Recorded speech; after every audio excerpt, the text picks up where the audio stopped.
एक मैसेज हमें प्राप्त हुआ है कि कोई चंद्रशेखर रावण नाम का व्यक्ति, जिसको हम व्यक्ति नहीं, हम तो कीटाणु समझते हैं, कि अगर यह ग्वालियर में आएगा तो यहाँ के संपूर्ण सनातनियों ने डंडे में तेल लगा के रखा हुआ है और यहाँ डंडे से स्वागत किया जाएगा। चंद्रशेखर रावण ने मध्य प्रदेश में पैर रखा तो चंद्रशेखर रावण का स्वागत हम धौलपुर के चंबल के पुल पर ही करेंगे और उसको चेतावनी देते हैं कि तू धौलपुर में चंबल का पुल ही क्रॉस नहीं करके बता दियो। आया तू इधर।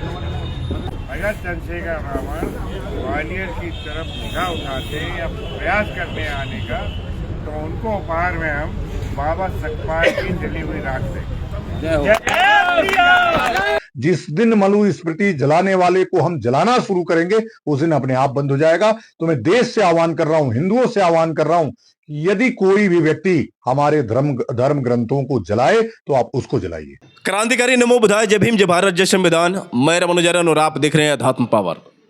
दोस्तों, जब से Bhim army chief Azad Samaj party के राष्ट्रीय अध्यक्ष वनगना सांसद चंद्रशेखर आजाद ने मोहन यादव की सरकार यानी मध्य प्रदेश सरकार को चुनौती दी है कि अगर 72 घंटे के अंदर जो भी बाबा साहब डॉक्टर भीमराव अंबेडकर के पुतले बनाकर फूंकने की कोशिश कर रहे थे, उनके ऊपर अगर एनएसए लगाकर मोहन यादव की सरकार कार्रवाई नहीं करती है, तब तक हम चैन से नहीं बैठेंगे। अगर 72 घंटे के अंदर उनकी गिरफ्तारी नहीं होती है तो मजबूरन हमें ग्वालियर आना पड़ेगा और आंदोलन करना पड़ेगा। साथियों, आपको बता दें कि जो भी बाबा साहब डॉक्टर भीमराव अंबेडकर का पुतला बनाकर फूंकने की कोशिश किए थे, अभी भी शायद मुझे नहीं लग रहा है कि उनकी गिरफ्तारी हुई है। इसके बाद संभावनाएं यही बढ़ रही है कि भीम आर्मी चीफ चंद्रशेखर आज़ाद ग्वालियर आ सकते हैं और ग्वालियर में आने के बाद फिर से एक आंदोलन की शुरुआत हो सकती है। आपको बता दें साथियों कि भीम आर्मी चीफ चंद्रशेखर आज़ाद के पोस्ट के बाद जितने भी ये मनुवादी हैं, जो भी बाबा साहब डॉक्टर भीमराव अंबेडकर के विरोधी हैं, चंद्रशेखर आज़ाद के विरोधी हैं, उनकी हालत ख़राब हो चुकी है। वो लगातार अब यही सोच रहे हैं कि भीम आर्मी चीफ चंद्रशेखर आज़ाद फिर से ना आ जाए और दहाड़ कर चले न जाएं। तो इसलिए कुछ मनवादी पिल्लों के साथ अनिल मिश्रा एक प्रदर्शन किया, जिसमें कुछ ऐसे इसके चमचे हैं जो लगातार बाबा साहब डॉक्टर भीमराव अंबेडकर व चंद्रशेखर आज़ाद के विरुद्ध कुछ न कुछ आवाज़ उठाते रहते हैं। आपको बता दें कि भीम आर्मी चीफ चंद्रशेखर आज़ाद के विरोध में उन सब ने एक प्रदर्शन किया और प्रदर्शन में जिस तरह से उन सब ने धमकी दी है चंद्रशेखर आज़ाद को, अगर आप सुनेंगे तो वास्तव में आपका भी खून खौल जाएगा। अगर आप बाबा साहब डॉक्टर भीमराव अंबेडकर को मानने वाले हैं, अगर वास्तव में आप बाबा साहब डॉक्टर भीमराव अंबेडकर व चंद्रशेखर आज़ाद के बड़े फैन हैं, तो ये वीडियो देखकर आप वास्तव में गुस्से से लाल हो जाएंगे। चलिए मैं आपको वो वीडियो दिखाता हूँ जिस वीडियो में ये किस तरह से भीम आर्मी चीफ चंद्रशेखर आज़ाद को खुली धमकी दे रहे हैं। ग्वालियर पर एक साथ एकजुट होकर यह निर्णय किया है, अगर ग्वालियर शहर में ग्वालियर का माहौल खराब करने के लिए एक मैसेज हमें प्राप्त हुआ है कि कोई चंद्रशेखर रावण नाम का व्यक्ति, जिसको हम व्यक्ति नहीं, हम तो कीटाणु समझते हैं, जिसने पूरे भारत का बंटा ढार कर रखा है। देश विरोधी गतिविधियों में हर जगह यह व्यक्ति लिप्त पाया जाता है। ऐसा व्यक्ति अगर हमारे ग्वालियर की पवित्र भूमि को और यहाँ के सनातनी भाइयों के देश प्रेम और भाईचारे को खराब करने के कुप्रयास करने की चेष्टा की भावना रख के अगर यह ग्वालियर में आएगा तो यहाँ के संपूर्ण सनातनियों ने डंडे में तेल लगा के रखा हुआ है और यहाँ डंडे से स्वागत किया जाएगा। जय श्री राम, जय श्री राम, की जय। अगर 1 तारीख को यहाँ चंद्रशेखर रावण हमारे ग्वालियर का माहौल खराब करने के लिए आएगा तो हम लोग भी उसका स्वागत करने के लिए पूरी तैयारी करके बैठे हैं। आओ हम अच्छे से स्वागत करेंगे।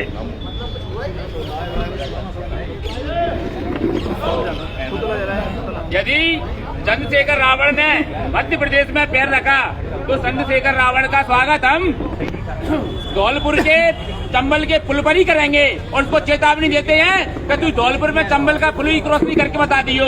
आया तू इधर। चंद्रशेखर रावण मंदिर पे खेल लेंगे।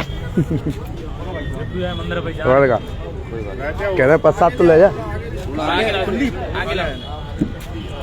वैसे पूर्व में ही उन्हें चैलेंज और चेतावनी दे दी है और पुनः कहना चाहूँगा कि उन्हें इतने अच्छे उपहार मिलेंगे अगर चंद्रशेखर रावण ग्वालियर की तरफ निगाह उठाते या प्रयास करने आने का, तो उनको उपहार में हम बाबा सकपाल की जली हुई राख देंगे।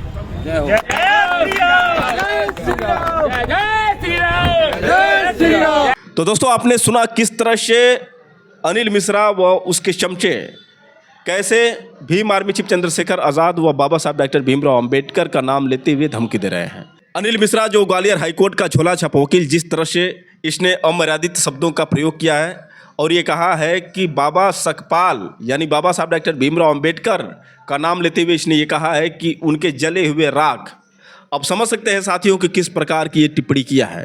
और ये गौरव व्यास जो इसका एक बायां हाथ है, दाहिना हाथ तो मैं नहीं कह सकता हूँ, दाहिना हाथ जो इसका एक एडवोकेट मोहित ऋषिश्वर है और ये बायां हाथ है, समझिए ये गौरव जो व्यास है। और जिस तरह से इसने भीम आर्मी चीफ चंद्रशेखर आज़ाद को खुली तौर पर धमकी दिया है, अब देखने वाली बात यह है साथियों कि भीम आर्मी चीफ चंद्रशेखर आज़ाद इन सबको किस हिसाब से जवाब देते हैं। अब आपको बता दें कि भीम आर्मी चीफ चंद्रशेखर आज़ाद के पोस्ट का किस तरह से अनिल मिश्रा ने जवाब दिया था। चलिए मैं आपको एक पोस्ट दिखा रहा हूं जो अनिल मिश्रा ने अपने एक्स हैंडल पर पोस्ट किया था और इसने लिखा क्या था। दोस्तों देख सकते हैं इसमें लिखा है कि एडवोकेट अनिल मिश्रा, हम बेसब्री से इंतज़ार कर रहे हैं आपका स्वागत करने के लिए। तुम्हारे गुंडा संगठनों की वजह से ही सकपाल का नाम इस देश से समाप्त होने जा रहा है। यह समझ लो, ना तुम्हारी गुंडा पार्टी बचेगी न तुम्हारी राजनीति। अब यह खेल ज़्यादा दिन तक नहीं चलेगा। तुम्हारा सच सामने आ गया है लोगों के। कितना भी तिल मिलाओ, परिवर्तन आ चुका है और सकपाल का सच भी लोगों के सामने आ चुका है। सकपाल अब सकपाल ही रहेगा, अंबेडकर नहीं बन पाएगा और तुम भी सकपाल कहना सीख लो। जैसे मालूम पड़ रहा है कि ये बाबा साहब डॉक्टर भीमराव अंबेडकर का कुछ रिश्ता में लगता है। रिश्ते में तो वैसे कुछ लगता ही है और ये आप अच्छी तरह से जानते हैं कि बाबा साहब डॉक्टर भीमराव अंबेडकर का रिश्ते में ये लगता क्या है। अब साथियों आपको बता दें कि जो ये बाबा साहब डॉक्टर भीमराव अंबेडकर की जगह पर सकपाल बोल रहा है और ये मनुवादियों को लगता है कि बाबा साहब डॉक्टर भीमराव अंबेडकर का जो सरनेम अंबेडकर है इन ब्राह्मणों ने दिया है, तो इनकी ये गलतफहमी है। क्योंकि साथियों अब बाबा साहब डॉक्टर भीमराव अंबेडकर का सर्टिफिकेट भी जो है काफ़ी तेज़ी से वायरल हो रहा है। आप देख सकते हैं साथियों कि किस प्रकार का बाबा साहब डॉक्टर भीमराव अंबेडकर का सर्टिफिकेट है और बाबा साहब डॉक्टर भीमराव अंबेडकर का पूरा डिटेल जो है इस सर्टिफिकेट में आप देख सकते हैं कि किस तरह से लिखा गया है। यहाँ पर देख सकते हैं उनका जो नाम लिखा गया है भीवा और राम जी, और साथ ही साथ जो उनका सरनेम है अंबेडकर। इनका जो डेट ऑफ बर्थ है यहाँ पर आप देख रहे हैं 14 अप्रैल 1891 और स्कूल का भी नाम आप देख सकते हैं सतारा जिला परिषद, सतारा शिक्षण विभाग प्राथमिक। और जब बाबा साहब डॉक्टर भीमराव अंबेडकर एक क्लास में पढ़ने के लिए गए थे, उनका एडमिशन हुआ था, तब की ये रसीद है जैसा कि आप देख सकते हैं। तो दोस्तों आपने देखा कि किस तरह से बाबा साहब डॉक्टर भीमराव अंबेडकर का नाम जो है सरनेम में अंबेडकर लिखा हुआ है। इसके बावजूद साथियों ये जितने भी मनुवादी हैं ये लगातार जो बाबा साहब डॉक्टर भीमराव अंबेडकर का जो सरनेम है अंबेडकर को हटाने की कोशिश कर रहे हैं। तो ये इनकी बपौती नहीं है जो ये ऐसा कर सकेंगे। अब साथियों आपको बता दें कि भीम आर्मी चीफ चंद्रशेखर आज़ाद ने आखिर क्या पोस्ट किया था जिस चीज़ को लेकर ये तमतमाए हुए हैं। तो चलिए मैं आपको वो पोस्ट भी सुनाने जा रहा हूँ कि आखिर भीम आर्मी चीफ चंद्रशेखर आज़ाद ने पोस्ट क्या किया था। आप देख सकते हैं कि भीम आर्मी चीफ चंद्रशेखर आज़ाद ने साफ तौर से लिखा है कि ग्वालियर में भारतीय संविधान के निर्माता, आधुनिक भारत के शिल्पकार, शोषित वंचितों, दलितों, आदिवासियों, पिछड़ों, अल्पसंख्यकों और महिलाओं के मुक्तिदाता, ज्ञान व चेतना के प्रतीक, विश्व रत्न परम पूज्य बाबा साहब डॉक्टर भीमराव अंबेडकर जी के पुतले को जलाने का प्रयास और उनके विरुद्ध की गई आपत्तिजनक नारेबाजी सिर्फ एक आपराधिक घटना नहीं बल्कि संविधान, लोकतंत्र और सामाजिक न्याय को खुलेआम चुनौती देने का घिनौना षड्यंत्र है। यह कृत्य उन नफरती और संविधान विरोधी ताकतों की पहचान उजागर करता है जो आज भी बराबरी, भाईचारे और न्याय से डरती हैं। बाबा साहेब का अपमान दरअसल उन करोड़ों लोगों के आत्मसम्मान पर हमला है जिन्हें संविधान ने इंसान की तरह जीने का हक दिया। यह देश की शांति भंग करने और समाज को बांटने की सुनियोजित कोशिश है। हम एमपी माई गवर्नमेंट से कठोर शब्दों में मांग करते हैं, दोषी पर NSA की धाराओं में मुकदमा दर्ज हो, इस कृत्य के पीछे मौजूद साजिश और संरक्षण की भी जांच हो, भविष्य में परम पूज्य बाबा साहेब और संविधान के अपमान की किसी भी कोशिश पर शून्य सहनशीलता दिखाई जाए। यदि अगले 72 घंटों के भीतर हमारी मांगें पूरी नहीं हुई तो 1 जनवरी को ग्वालियर पहुंचकर परम पूज्य बाबा साहेब और संविधान के सम्मान में शांतिपूर्ण, लोकतांत्रिक लेकिन निर्णायक जन आंदोलन किया जाएगा। किसी भी अव्यवस्था की पूरी जिम्मेदारी शासन प्रशासन की होगी। जय भीम, जय संविधान, जय भारत। CM Madhya Pradesh doctor Mohan Yadav 51। तो दोस्तों, जैसा कि आपने देखा कि किस तरह से भीम आर्मी चीफ चंद्रशेखर आज़ाद ने पोस्ट में ये साफ तौर से लिखा है कि 1 जनवरी को ग्वालियर पहुंचकर परम पूज्य बाबा साहेब और संविधान के सम्मान में शांतिपूर्ण, लोकतांत्रिक लेकिन निर्णायक जन आंदोलन किया जाएगा। लेकिन इसके बावजूद साथियों जो धमकियाँ मिल रही है, तो मतलब ये है कि जो वहाँ पर माहौल बिगाड़ने की कोशिश करेंगे उनके खिलाफ भी भीम आर्मी चीफ चंद्रशेखर आज़ाद ने ये चेता दिया है कि किसी भी अव्यवस्था की पूरी जिम्मेदारी शासन प्रशासन की होगी। तो मतलब साफ है साथियों कि 1 जनवरी 2026 को भीम आर्मी चीफ चंद्रशेखर आज़ाद जो हैं ग्वालियर पहुंच सकते हैं। अब साथियों, अनिल मिश्रा के बाद एक और मनुवादी, जैसे ये झोला छाप वकील है, ठीक उसी तरह से एक ढोंगी जो है, पाखंडी है, स्वामी अनंत स्वरूप, इसने भी भीम आर्मी चीफ चंद्रशेखर आज़ाद व बाबा साहब डॉक्टर भीमराव अंबेडकर को लेकर एक ऐसा बयान दिया है जिसको आपको सुनना चाहिए। चलिए मैं आपको पहले उसका एक वीडियो दिखाता हूं, उसके बाद मैं सीधे आपसे बात कर रहा हूं। हमारा पूज्य ग्रंथ है, मूल संविधान है, मनुस्मृति, उससे पता नहीं क्या चीड़ अम्बेडकर पैदा करके चले गए। और लगातार जिस प्रकार से अम्बेडकर के लोग, अम्बेडकर को मानने वाले उनके अनुयायी लगातार मनुस्मृति को जलाने का काम कर रहे हैं, दहन दिवस मना रहे हैं। अरे भाई, कोई दिन एक मना लिया होगा क्या? 1927 के बाद हर वर्ष अम्बेडकर ने मनुस्मृति दहन दिवस मनाया क्या? लेकिन आजादी के बाद जितनी छूट इन लोगों को अम्बेडकर के नाम पर दी जा रही है, वो हमारे धर्म ग्रंथों को, कभी मनुस्मृति को, कभी रामचरितमानस को जला रहे। तो हमने भी अब प्रतिक्रिया स्वरूप यह किया है, यदि तुम मनुस्मृति जलाओगे तो हम भी अम्बेडकर को जलाएंगे, अम्बेडकर की मूर्ति को जलाएंगे, उनके फोटो को जलाएंगे। कब तक बर्दाश्त करेंगे? बर्दाश्त की एक सीमा होती है। आप तो कुरान में नहीं मानते, तो क्या कुरान जला रहे हैं क्या? कुरान में काफिर लिखा है। कुरान कितनी बार जलाया आपने? बाइबल में तमाम खराब चीजें लिखी हैं, आप जला रहे हैं क्या उसको? आपकी हिम्मत नहीं है ना कुरान जलाने की, ना बाइबल जलाने की। आपको पता है कि हिंदू धर्म के लोग जातियों में बटे हुए हैं, कुछ आपके साथ हो जाएंगे, कुछ हमारे साथ हो जाएंगे और टुकड़े टुकड़े में बढ़ जाएंगे, इसलिए आप मनुस्मृति जला रहे हैं। जिस दिन मनुस्मृति जलाने वाले को हम जलाना शुरू करेंगे उस दिन अपने आप बंद हो जाएगा। तो मैं देश से आह्वान कर रहा हूं, हिंदुओं से आह्वान कर रहा हूं, यदि कोई भी व्यक्ति हमारे धर्म ग्रंथों को जलाए तो आप उसको जलाइए। तो दोस्तों, आपने सुना किस तरह से स्वामी अनंत स्वरूप ने ये बात कही कि मनुस्मृति जो है हमारा ग्रंथ है और हमारा ये संविधान है। तो एक तरफ तो ये कहता है कि BN राव संविधान निर्माता थे और दूसरा ये भी बता रहा है कि ये मनुस्मृति हम लोग का संविधान है। अब समझ सकते हैं साथियों कि किस प्रकार की ये इन लोगों की रणनीति है। एक तरफ तो ये बताते हैं कि संविधान निर्माता BN राव थे और एक तरफ जो है संविधान को मानने से भी इनकार करते हैं, संविधान का विरोध भी करते हैं। दूसरी तरफ अगर बात करें मनुस्मृति की, तो मनुस्मृति दहन की यदि बात करें तो बाबा साहब डॉक्टर भीमराव अंबेडकर ने मनुस्मृति क्यों जलाई थी आप लोगों को अच्छी तरह से पता है। क्योंकि मनुस्मृति में जो मनुष्यों के विभाजन की बात आई थी, ब्राह्मण, क्षत्रिय, वैश्य और शूद्र और अनेक जातियों में जिस तरह से मनु ने मनुस्मृति में बांटा और किस तरह से एक जाति को सर्वश्रेष्ठ बताया और दूसरी जाति को एकदम नीच बताया, तो ये जो भेदभाव वाला विधान था, इसी विधान को बाबा साहब डॉक्टर भीमराव अंबेडकर ने खंडन किया। और उनका मानना था कि जब तक ये देश में जातिवाद, धर्मवाद रहेगा तब तक हमारा देश शक्तिशाली नहीं हो पाएगा। और साथियों, वही बात आज भी है। जिस तरह से लगातार जातिवाद और धर्म को लेकर कट्टरता बढ़ती जा रही है, कहीं ना कहीं देश के लिए घातक है। अब साथियों, यदि बात करें बाबा साहब डॉक्टर भीमराव अंबेडकर व संविधान की, तो बाबा साहब डॉक्टर भीमराव अंबेडकर ने संविधान लिखकर सभी को बराबर का अधिकार दिया।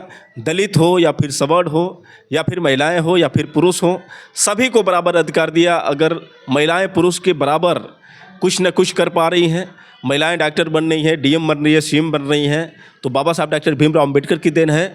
और ये महिलाओं को अच्छी तरह से पता है। आपको बता दें साथियों कि अन्नू गुर्जर जो काफ़ी वायरल रही हैं और जो लगातार चंद्रशेखर आज़ाद और बाबा साहब डॉक्टर भीमराव अंबेडकर के लिए वीडियो बनाती रही हैं, आखिर अन्नू गुर्जर ने क्या कहा है मनुस्मृति और इन पाखंडियों को लेकर। चलिए मैं अन्नू गुर्जर का एक वीडियो दिखाता हूँ, उसके बाद मैं सीधे आपसे बात कर रहा हूँ।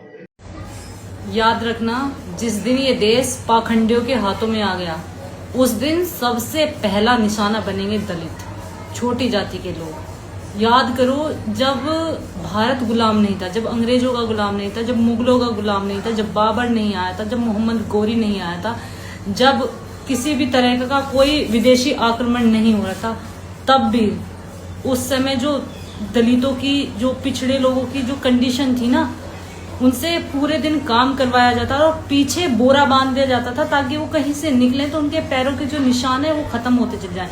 मुंह के सामने घड़ा बांध दिया जाता था ताकि मुंह से थूक या पसीना निकले तो उसमें गिर दिया जाए। और नीचता की हद थी महिलाओं के साथ, क्योंकि मैं जब पढ़ती हूँ ना ऐसी चीजें, मुझे बहुत दुख होता है यार।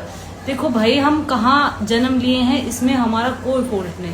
हमें भगवान ने जहाँ पैदा कर दिया, जहाँ जन्म दे दिया, वो आदमी वहीं रहेगा, वहीं जिएगा। लेकिन उस चीजों को कुछ जो पाखंडी टाइप के लोग थे, उन्होंने उस चीज को इतना वो कर दिया कि हम बहुत बड़ी जाति से आते हैं, हम ये हैं वो हैं। जाति के नाम पे महानता बटोरी, ठीक है, ढिंडोरा पीटा, जिसमें कि मैं 100 बार कह चुकी हूँ, जाति किसी की महान नहीं होती मेरे भैया। ना कोई छोटा होता है, ना कोई बड़ा होता है। अगर जाति से महान लोग होते हैं ना, तो वही बात है, फिर ब्राह्मण को ना पूजने लग जाते। अगर जाति से ही महान होते, जाति से कोई महान नहीं होता, इंसान होता है अपने कर्मों से महान। और पाखंड फैलाने से या पाखंड दिखाने से या ढोंग रचने से, उससे भी कोई महान नहीं होता। उस समय महिलाओं की तो इतनी बुरी कंडीशन थी, दासी प्रथा, सती प्रथा, ठीक है, और इतनी मतलब भयानक चीजें थी। स्तन ढंगने तक की इजाजत नहीं थी, और अगर वो था तो उस पर भी टैक्स था, ठीक है। महिलाओं की वो बुरी कंडीशन थी। जो आज जो लोग संविधान को गाली देते हैं, बाबा साहब भीमराव अंबेडकर को गाली देते हैं, वो इतना महान इंसान हुआ है इस देश के अंदर कि उसने सिर्फ अपनी जाति का भला नहीं किया, उसने सिर्फ अपनी जाति को आगे नहीं बढ़ाया। उस इंसान के पास, बाबा साहब के पास ऑप्शन था, अगर वो चाहते तो दलितों का एक नया देश बना देते, ठीक है।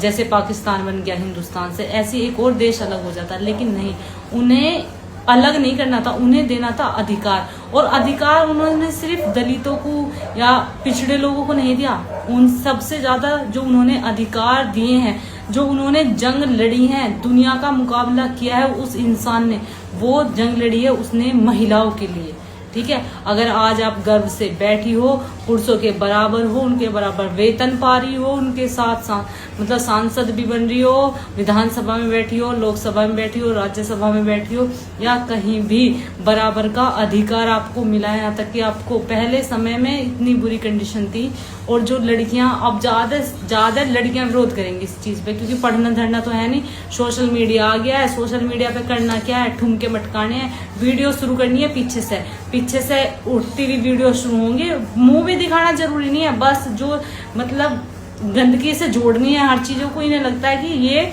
जो अधिकार है, जो ढूंगे मटका रही है ना, ये इन्हें ऐसी मिल गया। इसके पीछे एक बहुत बड़ी जंग लड़ी गई है, ठीक है। कभी इतिहास लेके बैठना, कभी पढ़ना उन चीजों को कि जब देश गुलाम भी नहीं था ना, तब भी महिलाएं गुलाम थी, ठीक है।